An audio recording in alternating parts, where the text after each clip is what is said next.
Hello, everyone. Welcome to the live show for Shorefall. I'm joined by the awesome Sophia from Sophia's Thoughts. Thank you. And Hello. so we're going to be chatting about Shorefall by Robert Jackson Bennett. I love the covers for this series. Like, I'm never going to get over it. They are so pretty. And this one, I think, fits it so perfect. The coloring of it. I'm just like, yes. This is the second book in the Founders Trilogy. So if you haven't read the first book, you probably should not watch this live show because this is the second book. But yeah. Sorry, it is 7 a.m. my time, and I am not a morning person. So if my ability to form words is a little off this morning, that is why. I also went to a wedding last night. So yeah, we'll see. I've been so busy, and I just didn't want to postpone the live show again. Like, I feel like I'm already like gonna jump into Locklands, and so I feel like I needed to do this live show because last time I'd already read Shorefall when we did the Foundry Side live show, and so I wanted to do this one before I'd actually read Locklands, so I could maybe make some predictions, things like that. Yeah. I'm definitely interested to hear your predictions, but I'll probably sit like this while you're making them just in case, because I do have quite an expressive face. So yeah, just so you know. I know, I've heard hit or miss with it, so yeah, I can see that. I think it's quite full on. I think book 2 is like more full on than book 1. And I think the jump of full onness to book 3 is even more than the jump between book 1 and book 2. So it's a lot. I feel like his other series kind of did that too. His Divine Cities trilogy. Like, the first one was really good, but it eased you in a little bit. Second one was a little bit more, and then the third one, you're just like, okay, now we're kind of way out there. Like, things have developed. So maybe that's just his style. I don't know. Yeah. I haven't read that one, so. Oh, you should. Yeah. You should read it. I started it at one point, and I just wasn't in the mood for it, so I need to go back to it when I am in the mood for it. Fair enough. Okay, so thoughts on Shorefall. This is going to be spoilers. We're going to jump into spoilers right from the beginning since it's the second book in the series. I feel like there's not really a point in doing a non-spoilers section because it's number 2. So so we're going to jump into it. This is just going to be full spoilers, so there's no disclaimer or anything. Cool. Okay. So this book starts off with a 3-year, I think it was, time jump. Yeah. And I think that that's really tricky to pull off. Like, quite often time jumps just don't work between books because you just think like, okay, now you're just telling me a bunch of stuff that happened and not showing me, and I don't like that. But actually I feel like he did it really well. Like, the 3 years, nothing was really changing. It was just a development of where we'd left off in Foundry Side, so it didn't really feel like we'd missed much somehow. Yeah, I agree. I am hesitant on time jumps, depending on how big they are. Some are like little, and that's fine. But I too feel like when you start jumping years, it can be really difficult to make it seem like a smooth transition for the reader, particularly when you read them back to back the way that I pretty much did. I didn't have very much space in between, and I know when you reread them this time, at least, you pretty much binged them. Yeah. So I do feel like it's kind of a risky choice to make as an author because I know that a lot of readers absolutely hate that. Even if it's well done, they hate time jumps. And so it's kind of like, did you really need to do this time jump, or could it have happened sooner afterwards? But I do agree. I think that his, at least in this book, was done extremely well. I think he does that in his other books too. I keep Okay. comparing it to his other series, but I feel like it's Fair. really hard not to. But he does that in his other series as well. There are time jumps in between books. And I think maybe, again, that's just his style and he likes doing it that way. Yeah. I didn't mind it in Shorefall. I feel like you said, there wasn't enough happening that I necessarily needed to learn about. And I'm actually kind of glad he skipped that part where they're just Mm, all these different factions are building up their own little groups that are yeah. doing scribings outside of the main campos. I Yeah. think that's interesting, but I agree. I don't think we necessarily needed Needed it. to do that. Hello, welcome. Thanks for joining. Hope you've read the book. If not, thanks for Not coming and warning. bye. Warnings to all. Uh, I will say, I was warned about this before I went into book 3 by Petrick, and I was really glad. So, just in case it helps anyone, there is another time jump between book 2 and book 3, and it's much longer. So, be I prepared for that. I'm a little more worried about a time jump on this one because I feel like in the first to second, that time jump I was fine with because that part there I feel like was a lot of busy work. It was a lot of things that we didn't need. Like I didn't need that in the book. And so I was Hmm. totally fine with it. But between the second and the third, I feel like what is he I don't I know if I and want I him to think skip things. I think that adds to the. I know this isn't a chat about the third book, we'll get there, but it adds to the fast pacedness of the third book because there's a lot to catch up on because it's a longer period of time. Whereas this time jump, it's only 3 years, and it's like you said, it's a lot of busy work. It's just a lot of world building that we don't really need to see because it's fairly simple Yeah, stuff right. and it's just building on stuff that happened in the first book. So we can kind of understand it and get it pretty quickly and we don't need, I think, within the first few chapters we're as caught up as we kind of need to be in this one. Yeah. No, I agree. And I don't know. I've never heard anyone complain about the time jump in this one. I do remember Abby complaining about the time jump in the third one. Hmm. So apparently, and I would agree when I'm thinking about where this one ended, I don't know. You would have to It's skip pretty explosive, significant literally. developments, I am sure, in order to do a huge time jump. Like there's got to be a lot that you skipped. So, Hmm. Yeah, there is. There is. Which okay. makes it a little bit tricky to get into book 3, I feel like, because there's a lot more catching up to do. So just prepare yourself for that. Gotcha. No, that would make sense. Eh, And what did you think of the ending of this one? of Shorefall, I thought it was so good. I actually loved it. I I really do enjoy those endings that aren't perfect, especially within a series. Like I like my Mm, final ending to be not quite perfect either, but I like obviously more than this one was. wrapped This up. was like just a dumpster fire, right? Yeah. They're like, "Hey, everything is literally on fire. Let's just sail away." And you're like, "What?" Yeah. Yeah. But I actually really liked it. I like that he's not hesitant to kill off characters, even big ones that we really like. Yeah. Or, I mean, I guess he didn't really kill Gregor. He kind of killed Gregor Yeah, it's a ish. bit of a weird one, isn't it? Because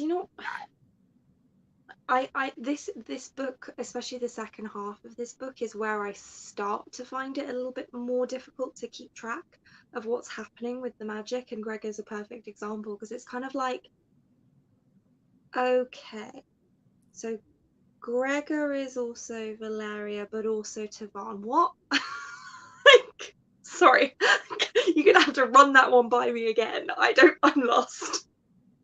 I feel like for me, the way I thought about it in my mind, and like I could be wrong, clearly, I found that like Gregor and Valeria combined when he ate the chip. And she is more powerful, so she pretty much took over.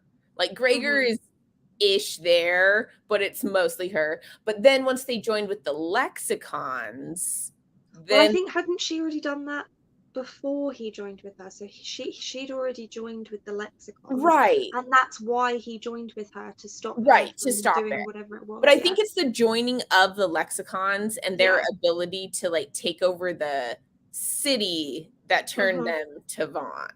Yeah, Like she exactly. already had, but I think she could like maintain herself a little bit better at that point because like she Well, wasn't joined with because Gregor. Cressida, yeah, because Crusaders had already given her all of the power by putting her with that triangle thing Right. in the main place. What?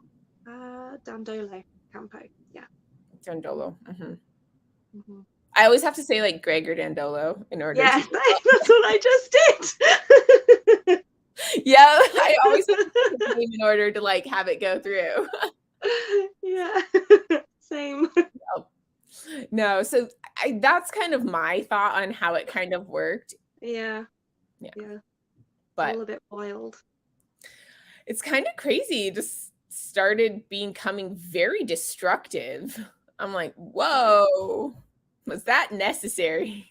Yeah, but he did the same thing in this book that we talked about that he did in Boundary Side, which is like we said how normally in a heist book you have like a heist at the end that you're working towards throughout the whole book, but he just has heist, heist, heist, heist, heist, heist, heist, and he did the exact same thing again in this one. We start off same as we did in book one, Right. in in progress of a heist. So it's interesting that he continued that pattern again.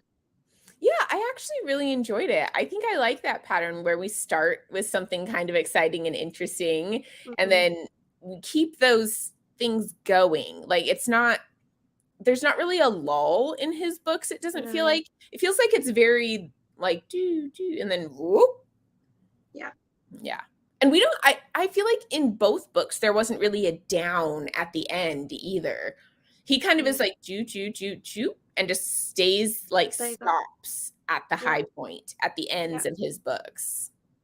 I'm Yeah. guessing the third one will have a little bit of a low point because it's kind of wrapping up the entire series, but then again, Hmm. maybe not. Like you could just end on the high note and have that be the end of the series and not tell people where things went. And I think that actually would be really satisfying almost, where you just kind of have that ability to guess maybe what happened Hmm. instead of having them tell you what happened. Because like I feel like some authors really tell you how things played out after all the big things went down. Like Robin Hobb. Oh my Hmm. gosh, I swear that woman has to like do an extra half a book at the end. And I'm like, what are you doing? Which like fine, you do you. But I actually kind of like it where they end them a little bit more at that exciting climactic point with less towards the end. I feel like I need a mix in my books. Yeah, I like it nice and tied up. I like to know where their lives are and what's happening and what's going to happen. I don't like openness of any kind. Um, at the end of a series, so like here, it's very open right at the end of Yeah. this one, and that's fine because it's the second book in a trilogy. I mean, it made it a little bit difficult to wait however long it was, like 2 years, 3 years, for this last book to come out, but at least I knew there was a last book coming out, unlike some authors. Hmm. Named? Can't stand that guy. Write the book. It's your damn job. Write it. And if you're not going to write it, at least tell us how it ends. Right? Like let someone else write it for you. Yeah, so I don't mind it so much in a middle book or a book that's not the last book. But yeah, I prefer when either standalones or series end in a nice nutshell type way. Yeah. I don't know. I kind of like both, honestly. I like when they wrap them up nice. I get a little bored if it drags on a little bit, Mm, but I also am okay if they end it pretty open and you can just assume what you want to assume. I like that mhm. too, actually. So I would be okay with either ending. I mean, you know how it ends, so I like, do. but Yeah, I'm gonna keep my secrets. I with my experience from him in his past series that I read though, I would assume that he does do a little bit of wrap up at the end. So Do you have a favorite heist from this book? from this book, Yeah. Or like so far?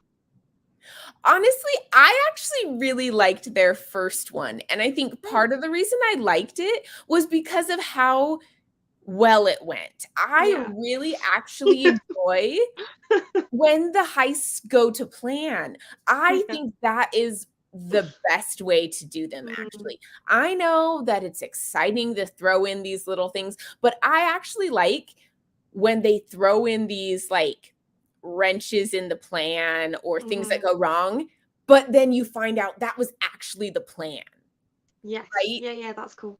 Yeah, where you like, oh, you think something went wrong, but you're like, nope, we knew what we were doing all along. Yeah. That's actually one of my favorite ways. I don't actually like when heist plans go wrong and you have to figure out a way out. Like, that's fine. Mhm. Like, I don't dislike that. But my favorite is when they plan it so well, they're so smart, and like their plan is just so clever. And then they execute it, and it's just I love that. Like that's my favorite. So I think that's why I like the first one so much is because it was so good. They had the Mhm. plan, they knew exactly what they're doing, they thought of all possibilities, and they just nailed it. Yeah, yeah, it was really, really good. And I really enjoyed the imagery of those light balls like flying around, Yeah. hitting everyone all over the place while Sanji Yeah. is off doing her thing. I thought that was kind of fun. And I like the way that he links the finale back to that scene because there's that whole thing where Sanchi has to like turn off the cooling system to put the whatever it is in there to twin it. And Yeah. then that's basically exactly what also does at the end. So I thought that kind of symmetry was really nice as well. Yeah. Oh, or so. I know. He's I love him. I know. He's He's a like one really of good the character. best characters, but I do feel that him being the one to die makes a little more sense because a lot of times I feel like authors make that choice to kill off the older, smarter, like wisdom character to Mm, give their other characters a chance to grow and shine and really have them become the key players in it. So I think that's not unexpected. Authors do it all the time, like Dumbledore and Harry Potter, Brom and Aragon, like they kill off Gandalf and Lord of the Rings. You know, like they do it. It's one of the it's a most thing, yeah. common tropes I feel Yeah. in series is to kill off your wisdom character. Yeah. So, Yeah, there's like the yeah. Yeah, it's definitely a thing. But I think also what's interesting is that you say about him being the kind of older, more wise character, which he is. But I think it's also interesting how this is a generally older cast of yeah, characters, particularly in this book because Sanchi is dealing with that aging thing. I think we talked about this last time as well. I kind of like the fact that these characters are actually adults yes. and behave like adults as well because it's so common to have characters that are adults but they behave like 16-year-olds and you're like I just don't believe that this person is 25. Sorry, I don't.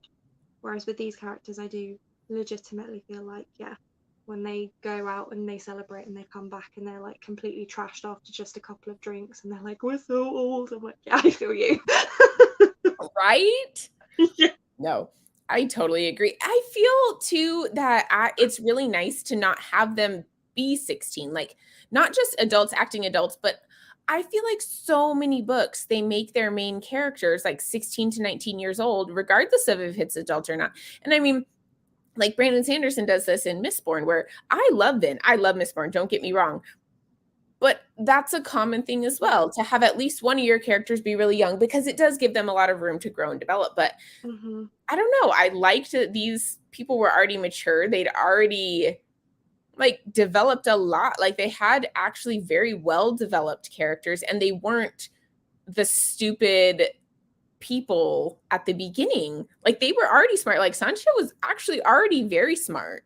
Hmm. She took a lot of precautions and she didn't actually make dumb choices for the Yeah. most part. And I Yeah, love that. exactly. Exactly. Like their plans went wrong in places, but just because things change, and not because they'd made silly choices in the first place. Like the plans that they come up with were all sensible and would have worked in theory, but then of course it's a book, so there's got to be some drama, right? Right. And I think it's fair that you wouldn't know everything, especially in a setting like this. I mean, Mm, in Shorefall, their entire world is pretty much changing because these ancient, very, very intelligent beings are coming back and they mm-hmm. just know so much more. And Yeah. so it's like you can't get everything right in that situation because you don't know. Like when they tried to go to the ship and they're like, okay, here's our plan. This is what we're going to do. Whoop. And hello, Mackenzie. Welcome. Have you read the book? Because warning, there are spoilers. But welcome. We're happy you're here. Oh, the ship. Yeah. That Oh, the was kind of Bronte crazy. ship. I actually expected him to be there, but I Mm-hmm. didn't expect it to happen that way. No. No, and Yes. it's quite a sort of it's not scary. It's not like meant to be scary, but it's quite like a grisly, spooky type scene where they get on this ship and there's like no one there, and you're just like, what is going on? And then you start to see what's going on, and it's like, oh, this is the vibe. Okay, I'm with you now. Yikes, this is Yeah. scary. Like in I world scary. agree. I actually what I was thinking as we're going into it, I was like, why would he wait till they got back? I would have just done it the very first night I was on the ship. So I don't Mm-hmm. really necessarily understand, and maybe you could explain it. I don't understand why it was necessary for him to scribe time in order to come back. Why didn't they just do it while they were out at sea on a different night? Well, that I don't know, but Okay, so it does need to be at it does need to midnight. be midnight. Like I knew Yeah. that. But had they'd been at sea for multiple days. Like this isn't like it For was the a drama. 1 day voyage. No, it's for the drama. And that's okay. I get that. But that's one thing that I feel like he could have explained better is Yeah. why he had to scribe time to make it midnight. Why couldn't we have done it on one of the other nights while you were still sailing? Because you Mhm. had him, you could have just done it that very first night before anyone knew you had the little bone. Mm. Yeah, I don't know. And also, why did she not warn them before they got closer? Like, did she not Mm. know as soon as they found the bone? Who? Oh, of Valeria. I think she did, She but tried to, but she couldn't get to Sancha. That yeah, was it. exactly, because they Okay. had to wait for Sanchia to be like unconscious or whatever, as she was when she fell asleep. Yeah, so that's why. That, but as for why, I mean, it's like with all villains, they wait to enact their plans at stupid moments so that the heroes can come in and try and save the day, although it didn't really work out on this particular occasion I anyway. like that actually. Yeah, yeah, yeah, exactly. Well, I mean, it would be a very short book otherwise. I don't know. I found Crescides to be a very interesting character. Mhm. Like he's a villain where you're kind of like, I see it. You know, like he actually thinks that he's doing good, where it's kind of like Mm, this cycle where he has to knock humanity down every once in a while because they start turning into these terrible creatures because they get too much power and then they start to abuse it. And I'm like, I mean, it's not untrue. Like, that's not a lie. Yeah, yeah, yeah. I mean, you're But not wrong, yeah, but you go about it a very funny way. right. It's like it's almost like you're saying, these people have too much power when you have all the Yeah, power. yeah, yeah. You have too much power. Let me use all my power to take you down a peg. I Do you not see the know. irony? Uh, Oh gosh. I Yeah. I kind of like how powerful he was. Hmm. It was quite impressive. And the way he would go about it was very interesting too. Like he could have done things differently, but he kind of chose to do them in the most traumatic way possible. Where he's like, you know what, I could just kill all these people, but I'm gonna make them kill themselves by Yeah. scratching out their own eyeballs. Yeah, that sounds like a good plan. I'm Yeah, like, yeah, yeah. Like I could just force you to sign the deed selling me the mountain, but instead I'm going to make you cut off your own thumb, then sign the deed, and then kill yourself. How does that sound? Great. That sounds like right? fun. Like, You're like, you've okay. got issues. You've got dad issues, maybe mommy issues too, I'm thinking. Oh my gosh. Speaking of daddy issues, did you see that coming? I did not. I thought it was going to be his son. I thought it was going to be the other way around as well. Yep. Yeah, Yeah. that's the way I thought too. And I Yeah. actually thought that from a quite a while Yeah. ago. Yeah, Like yeah, yeah, even same. before they started making the reveals, I was thinking that. So I liked that twist. I think that was excellently done. And I don't think many people like I figured it out before Sancha did, but it was close to the reveal anyway. Yeah, yeah. Yeah, I think he did really well with that one because it was so close to the Mhm. truth that we just like we didn't question it. It was like, oh, it's so obvious, blah blah. And then you get to there and you're like, oh shit. Like, Okay. so Wow. I know. That's how I felt too. And I thought that was great. That was Yeah, one of his best twists just because it was such a little thing, but it was so significant, especially to like Clef. Crescides. Yeah, and Mercedes as well, yeah. Yeah. Yeah, I mean it's gonna be like a because Clef doesn't remember. Hmm. So it's like a massive, massive thing for him and he's like, um, what? Yeah. What? What did I do? Like I made this. Ooh. Yeah, yeah. Yeah, I feel like so I think predictions wise, I think Clef's gonna remember more as we go on and we're gonna get more of the past and that's gonna become significant. I'm wondering, I know he made Valeria too, but is that his mom? I think that would be kind of Yeah. weird, and I almost don't want it to be that way. It's like it's getting a bit too creepy now, people. Come on. That's some weird family drama going on here. There's family drama, and then there's that. I don't know what that is, but it's that. Like a soap opera. Like here, we're in Days of Our Lives. Oh, yeah. Yeah, I think I remember thinking the same thing because there's that scene, it's quite early on where Sanchia visits Valeria in the bubble, and that's where we see um, Clef and Crescides interacting for the first time.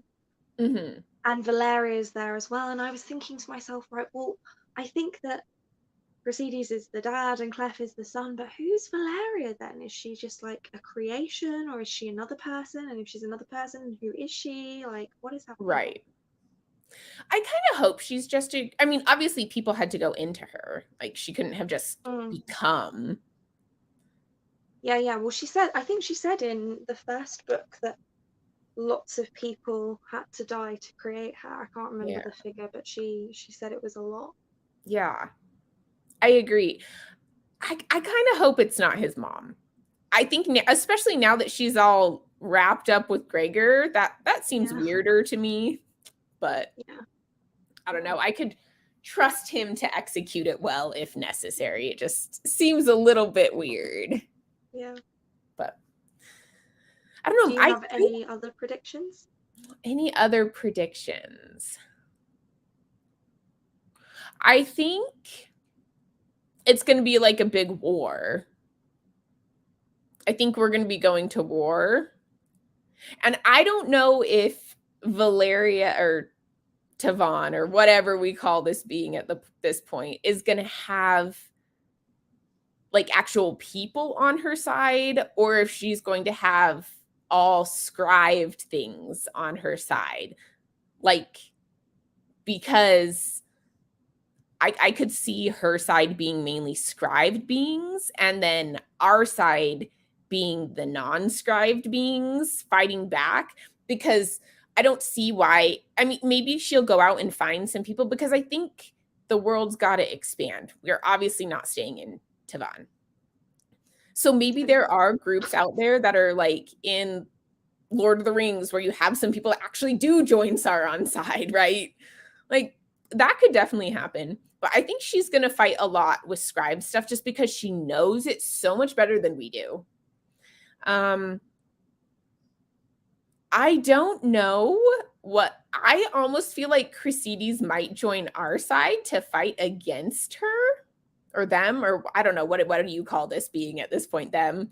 Um, because he can't have his own side necessarily. I mean, unless we want like a three-sided war, but that's, I guess that could happen. But I'm thinking he might join our side.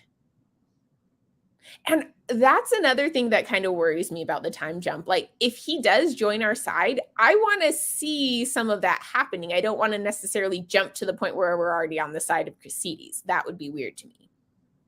So, because I don't think Chrysides is actually a horrible person. Like, he is, but I think he has the desire to actually make changes that he thinks will be good in the long run, even if his methods are like way messed up. So, Yeah, he's misguided yeah. more than just like plain evil. But I think this author does that though. There's no real just evil for evil's sake Yeah. characters or antagonists, I should say, in his books. It's, well, I've only read this trilogy, but you know, there's more to his villains than Yeah. just, ooh, I'm a bad guy. Yeah. It's like, you know, I have actual, maybe messed up, but justification for the things that I am doing or trying to do. And after doing it so many times, I feel like you probably would get a little numb to the death that comes with it. Yeah, Like, you just get used to be like, for sure. people die every time. Let's just get on with it.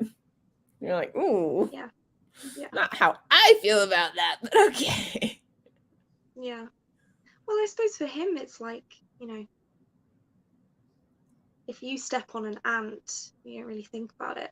It's kind of the same for him, I feel like. It's just like, meh, just a human, whatever. Right. No big deal. Yeah. Let me see what else.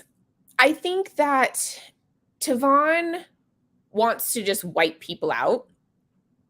I think Tavon almost wants to become her own god ish, like God in the sense of creator of the world, where she kind of goes back and makes it the way she wants it to be made, and maybe makes it without scribings. Like, she doesn't build those into it so that they can't Mm-hmm. do it. So I think she wants to almost like go back to the Big Bang, where it's just like this rock part, Reset and have it things. develop differently Yeah. and have it without scribing abilities, which I don't know how that would work, because then she'd almost be like nixing herself too. Yeah, it's But paradoxical, isn't it? yeah, but I think that's her thought. That seems to be what she wants, Mm-hmm. is to redo it so that people don't have scribings and people aren't the way they are, Yeah. which is kind of Yeah. crazy. I don't think that's ever going to happen. I mean, even in the animal world, they're like the strong take over, and like it's just like they do it, right? If you have Mm-hmm. power, you make sure you have the food. You make like, so it's not like it's a inherently human thing to do that. So it would be, I think her logic is more flawed than she Yeah. thinks. So I don't know. Mm-hmm. That's what I think. I But think she's messed herself up in a lot of ways, and I think we see that a lot in in Shorefall, because when we meet her in Foundry Side, she seems really reasonable, and then we in Shorefall find out what she actually did to Sanchia is more than what she said that she did to Sanchia, and then she's locked in this bubble outside of reality, and actually she's a little bit more messed up than we realized Yeah. in Foundry Side. So you start to think, I'm not sure that the good guys are the good guys in Yeah. this anymore. And then clearly not. I mean, by the end, we're like, okay, you've got issues. Yeah, you need a therapist. But also, she's been locked in a box for like 1,000 years or Yeah, so. I mean, that yeah, doesn't help. At no, least Clef doesn't really remember. true, true. How did you feel about the mountain reappearing? I love the mountain. Me too. I was actually kind of sad that that was the last hurrah of the mountain, but I was like, oh.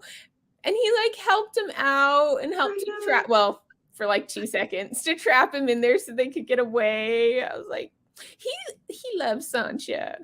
He does. I was so happy, like when that scene happened and the mountain started speaking to them again. I was like, oh yay, the mountain's back, Like, you're because so I wasn't alive. expecting it. I know, me neither. But I mean, I actually really do like the mountain as a plot device to be able to help them get around places and figure Yeah, things. I don't know. I think it's really cool to have the actual building telling you what's going on and where to yeah, go. I don't yeah. think I've ever read that before in a book where the actual building is like, nope, don't go that way. There's bad guys. I don't know.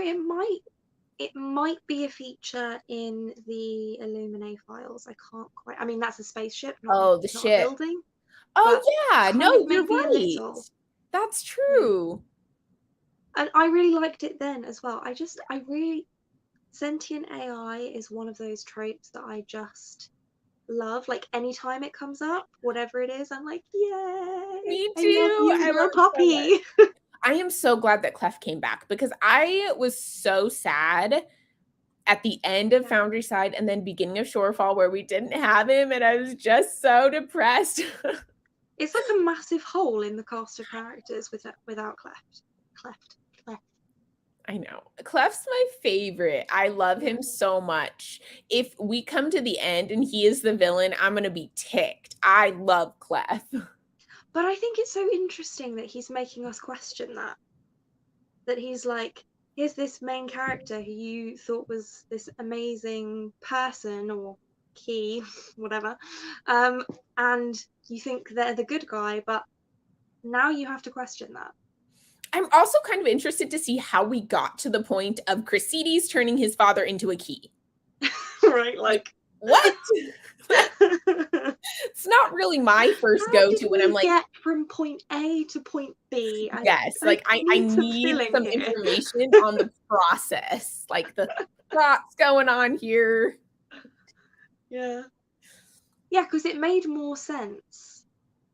Like the way that we predicted it initially, Mhm. that Procedes is the dad and Clef is the key. Clef is the key, but Clef Is the is the son. kid. And it was Mhm. like, because he was ill, wasn't he, in that scene Mhm. in the Yeah, he sun? was ill. And I sort of thought, oh, okay, so Procedes is going to put him into the key to save his life. That makes sense. But now it's flipped on its head. It's like, oh, I was like, did you put him in there to save his life at any point, or was this a punishment? Was this a way to trap his power so you could use it? Like, I'm thinking it's going to be the last one, that he wanted to control the power, but also keep his mm, father at the same time. I think mm, that maybe this is my prediction. Again, I think maybe Clef was having some second thoughts. Hello, welcome. Was having some second thoughts about the monster he created in Crescides. mm, And Crescides knew that his dad was going to turn on him. And so he turned him into the key so that he could keep all of his power and use it for himself and keep his father at the same time, but still like be able to control him. That's my guess. That's where I think it's going to go. But I feel like Robert Jackson Bennett has done a pretty good job about making my guesses wrong. So Yeah. Maybe he and Sanderson sit down plotting ways to trick their readers. I know Sanderson has talked about who he would like to finish his series if he is unable to. Like if he dies and can't finish Stormlight, I know he's talked about having Brian McClellan do it. I would much prefer him have Robert Jackson Bennett do it. Mm-hmm. Like I think he is a much better choice for it, personally. I haven't read any Brian McClellan, I don't think so. I don't really know much about his I've books. read the first 2 books in his Powder Mage trilogy. Okay. And they're not bad. They're okay. Like I actually liked the first one quite a bit. And like I had some issues with it for sure, but it was really engaging and exciting. But like, I don't know. The second one was my favorite. And I just feel like it doesn't give me this right vibes. Where I feel like Robert Jackson Bennett could do it. Yeah. I don't know. I feel like if that became necessary, he'd probably just have his team do it because they all know so much about the books and he has all his continuity editors and everyone like that. So, and obviously Jancy as well is quite familiar with his I writing actually and his felt like I could feel the difference in her novellas versus Really? his Skyward books. See, I'm not so like in tuned to the actual writing. I More feel just like like the it's more of a story. feel. It's not like, ooh, I can pick out differences here and here and here. Like I couldn't tell you what it was, but they just had a little bit different feel to them. Like when I was reading them, I didn't feel the same way. Yeah. I don't know if that makes sense at all, but it just like the feel was just a little different. I wonder if I don't know. But I just feel like her writing style wouldn't fit for Stormlight either. Yeah, probably not for Stormlight, no. Because she's very YA. At least in what she has written. I just haven't, like her series that she has is YA that I know of. And so I just don't know if she has any actual adult stuff. Maybe. But yeah, I think that. Hopefully we don't need to worry about that. Hopefully we don't. I'm interested to see what Robert Jackson Bennett does next because I feel that you can definitely see some similarities between these 2 trilogies that he has. But they are very different at the same time. Like there's definitely things where you're like, okay, like I see it. He has a thing with the cities and getting really into that and having that be like our main location and we're just very focused. So I see that and then expanding later. So yeah. Again, I haven't read The Divine Cities, but isn't that one much like darker and more towards the horror type genre rather than sci-fi? Yes, I would say like particularly the second and third books does get darker. I think it's similar to this one where Foundry Side, like it's not YA by any means, but it definitely gets darker as we go on. Like the second book, you get on the ship and all of a sudden people are tearing their own eyes out and stuff. Like it has more along those lines. The first one does though too. I don't know. Like I think it's so good. I think you're gonna love it. Like I feel like you have to read it now because I need to know. Yeah, I feel like with this series, it's very firmly in fantasy, but it gets more and more sci-fi. Yeah. The more you get into it, and that's definitely the case with the third book. I felt like the third book was very much further towards sci-fi. Still fantasy, obviously, but very heavy on the sci-fi, in my opinion. I think a lot of the sci-fi vibes come from the fact that his magic system is so scientific. Exactly. Yeah. So it's still magic they're using. Like this isn't something that came out of our world naturally. Like it still is a magic system, but it's a very scientific one that like you kind of develop, and it's almost like technology where you're like developing this magic system to a more technologically advanced point. So I agree. It has the sci-fi vibes for sure. Mm-hmm. Definitely. Definitely. Okay. Yes, I'm interested for you to read it. Are you going to read it straight away or Mhm. Yeah, I think I'm going to start it this weekend. So, are you I going mean, to? I'm obviously, I have a very lot going on interested. this weekend, but we'll see how it goes. I'm definitely interested to see what your experience with it is and what you think of it. Yeah, I think I'm going to like it. I feel like I'm going in with the expectation of the time jump, so I don't think that'll throw me off too much. And I do remember in his original trilogy that his third book definitely was different than Mm-hmm. the first two. Like it starts going in a very like different direction than you were necessarily expecting. So I'm thinking he'll probably do that again. So we'll see. But yeah, I think that's good for Shorefall overall. My thoughts, I absolutely loved it. I thought it was so good. I had such a good time. I never wanted to put it down. So, yes. I really Absolutely liked loved it it. too. I didn't like it as much as Foundry Side though, I have to say. There's a Really? special I don't know what it is. I feel like Foundry Side is just like I just like it more. There's something about it that I just found kind of more engaging, more not enjoyable because I enjoyed them both, but I don't know. There's something about all of the setup of the world and the characters and the heists and everything that happens in Foundry Side that just is really special. And it's not new anymore in Shorefall, right? Like Yeah. it's all still building on the same thing. So I think maybe that's why I didn't enjoy it quite so much, but I still enjoyed it a lot. Yeah. No, I would say I like them about equally. I feel like I have more love for Foundry Side, Hmm. but like for actual like if you were to ask me which one was better, I would say they're probably about the same. They were both amazing and so fun to read, but I agree that there is more of like a connection to Foundry Side, Hmm. it feels like. Yeah. Just you're just being introduced to these characters and you love them so much. I don't know. Yeah, I agree. I think I have more of a connection with Foundry Side, but I think if someone was to ask me like, "Oh, which is better?" I'm like, "Oh, no, they're both awesome. I think they're Very both so good. good." So, Yeah. Yeah. Yeah, I agree with that. Totally. okay. Well, thank you to everyone who joined. There were a few people on, but I feel like most people hopped on, hopped off because they didn't want spoilers. Fair enough. But anyone who's watching back, let us know your thoughts. And I'll Yeah, see you guys definitely. in the Lachlan's one probably sometime mid-November. So see you then. Bye, guys.